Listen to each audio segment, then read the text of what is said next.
एक सच्ची घटना है। बहुत से लड़के पाठशाला से निकले। दोपहर की छुट्टी हुई थी।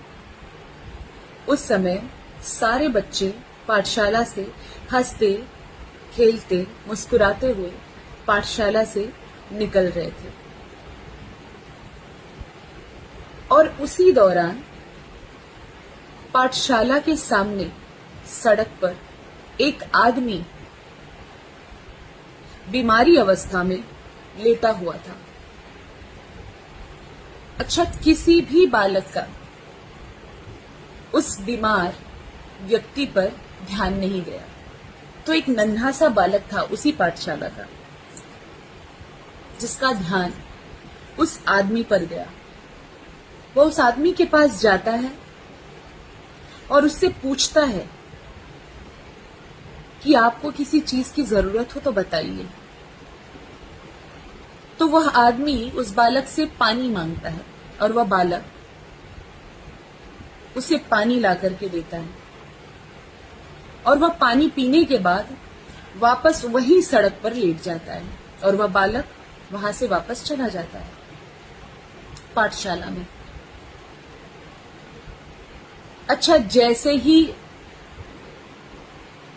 पाठशाला का समय हो जाता है, सारे बच्चे अपने अपने घर चले जाते हैं।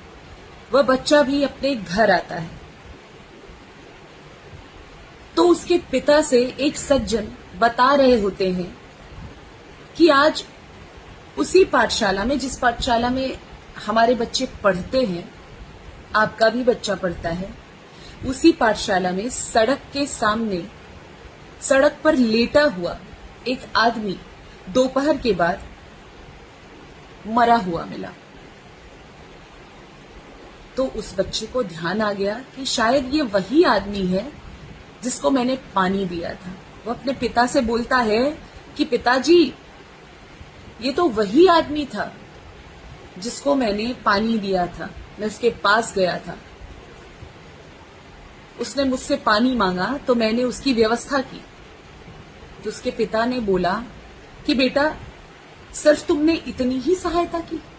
क्या तुमको ये महसूस नहीं हुआ, क्या तुमको ये दिखाई नहीं दिया कि कोई भी आदमी सड़क पर कैसे लेट सकता है? इसका मतलब उसे कुछ ना कुछ प्रॉब्लम था। तो क्या तुमने उससे पूछा? बच्चे ने कहा, नहीं पिताजी। तो उन्होंने कहा कि तुम सोचो कि तुम क्या हो, तुम पशु हो या फिर मनुष्य हो। तुमको उससे पूछना चाहिए था। उसने कहा कि पिताजी, मैं अकेला था।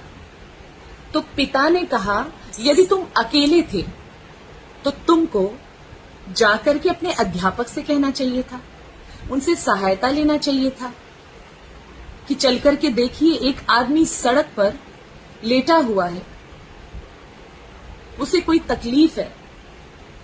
और यदि नहीं तो तुम मेरे पास आते, मैं ही कुछ प्रबंध करता।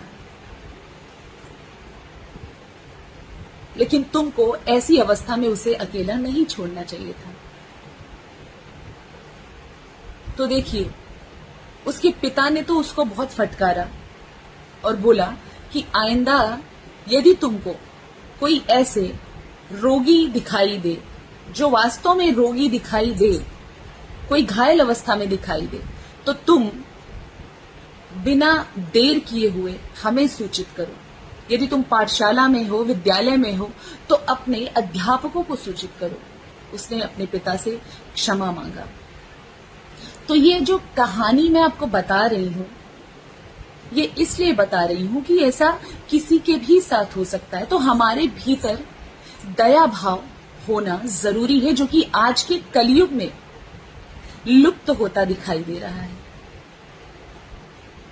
यदि कोई वास्तव में रोगी घायल अवस्था में दिखाई दे रहा है व्यक्ति, तो उसकी हमें अवश्य ही सहायता करनी चाहिए। यदि हम सहायता नहीं कर रहे हैं तो ये हमको सोचना चाहिए कि क्या हम वास्तव में मनुष्य हैं या फिर पशु।